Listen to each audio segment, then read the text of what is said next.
برادران وطن، اسلام تلوار کے دور سے پھیلا. ارے پورا عرب کافر اور 5 آدمی مسلمان، 5 تلوار اور پورا عرب غیر مسلم، کیسے اسلام پھیل گیا؟ انہوں نے کیسے مقابلہ کیا 5 آدمیوں نے؟ اسلام تلوار کے دور سے نہیں پھیلا، اخلاق کے دور سے. اللہ کے رسول صلی اللہ علیہ وسلم کا اخلاق اور چریتر اتنا اچھا تھا، ان کو دیکھ دیکھ کر لوگ مسلمان ہو گئے. محمد رسول اللہ صلی اللہ علیہ وسلم نے زندگی میں جھوٹ نہیں بولا، جھوٹ نہیں بولے، کسی کی امانت میں خیانت نہیں کی. حضور صلی اللہ علیہ وسلم جب نبوت نہیں ملی اس وقت بھی وہاں کے لوگ امین کہتے تھے، امانتدار، خیانتدار، سب امانت رکھتے تھے. رسول اللہ صلی اللہ علیہ وسلم کے پاس لا کر رکھتے تھے. اور اس کے بعد جب رسول اللہ کو نبوت ملی، نبوت ملنے کے بعد چونکہ انہوں نے کہہ دیا اللہ کے علاوہ کسی اور کی عبادت مت کرو، کیونکہ وہاں غیر اللہ کی عبادت ہوتی تھی، وہاں غیر اللہ کی عبادت ہوتی تھی، بتوں کی پوجا ہوتی تھی. اس لیے جب اللہ کے رسول نے اعلان کیا لا الہ الا اللہ، قولوا لا الہ الا اللہ تفلحون، سب دشمن ہو گئے، سب دشمن ہو گئے. عقیدہ کا مسئلہ آ گیا، عقیدے کے اوپر ان کا حملہ ہو گیا تو سب لوگ دشمن ہو گئے. اس کے بعد آہستہ آہستہ آہستہ آہستہ اللہ تعالیٰ نے ان کے اخلاق کے ذریعے سے پورے عرب کو مسلمان بنا، پورے عرب کو مسلمان بنا دیا. لوگوں نے دیکھا جب فتح مکہ کے بعد، فتح مکہ ہونے کے بعد جب مکے کے لوگ وہاں گئے مدینے میں، تو مہمانداری دیکھ کر، مہمانداری آپ کے گھر میں کوئی مہمان آئے، سب سے پہلے مہمان کے رہنے کی جگہ خوب اچھی طرح کریں گے، کھانا اچھا بنائیں گے. مہمان کے لیے اگر آپ 3-4 سالن ترکاری بنا لیں کوئی حرج نہیں ہے، یہ اسراف میں شامل نہیں ہوگا. کیوں؟ مہمان کی مہمانداری کے اندر بہت ثواب ہے. اسی لیے فتح مکہ کے بعد، فتح مکہ سے پہلے تو دشمنی تھی، مسلمان اور کافروں کی دشمنی تھی. اور جب فتح مکہ ہو گیا ہونے کے بعد جب سب میں شندی اور دوستی اور صلح ہو گئی تو مکے کے لوگ گئے مدینہ. مدینہ جانے کے بعد ان کی مہمانداری دیکھ کر مکہ کے کافروں نے کہا یہ کہاں سے سیکھا تم نے، یہ تعلیم تم کو کہاں سے حاصل ہوئی؟ کہا رسول اللہ صلی اللہ علیہ وسلم نے کہا من لم یکرم الضیف فلیس منا، جو مہمان کا اکرام نہ کرے، مہمان کی عزت نہ کرے، وہ میری امت میں سے ہی نہیں ہے. اب جب ان لوگوں کی تعظیم اکرام کیا کہ وہیں فٹافٹ مسلمان ہو گئے. یعنی فتح مکہ سے پہلے 6 سال میں جتنے مسلمان ہوئے تھے، فتح مکہ کے بعد 10 ہجری تک کئی گنا لوگ مسلمان ہو گئے. اللہ کے رسول صلی اللہ علیہ وسلم نے جب صلح کی، کفار مکہ سے صلح کرنے کے بعد، پھر غیر مسلموں نے اللہ کے رسول اور صحابہ کے اخلاق، اطوار کو دیکھا، چریتروں کو دیکھا، پھر سب مسلمان ہو گئے. اس لیے میرے بزرگوں اور دوستوں، ہمارے اخلاق ایسے ہو، ہمارا پڑوسی ہم سے کبھی پریشان نہ ہو. پڑوسی کے اتنے حقوق اللہ کے رسول نے بتا دیے. صحابہ کہنے لگے ہو، ہمیں ایسا لگتا ہے کہ پڑوسی کو وارث نہ بنا دے اللہ کے رسول مرنے کے بعد. پڑوسی کا اتنا حق، پڑوسیوں کا، آپ کے پڑوسی سمجھ رہے، یعنی آپ کے گھر کے پاس جس کا گھر ہے اس کا اتنا حق ہے، اتنا حق ہے. آپ اس کو، آپ کے گھر میں اگر اچھا کھانا پکے تو اس کے گھر میں کٹورا بھیج دو.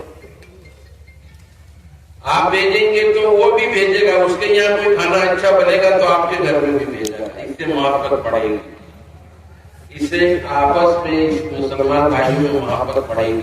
تو اسی لیے کہتے ہیں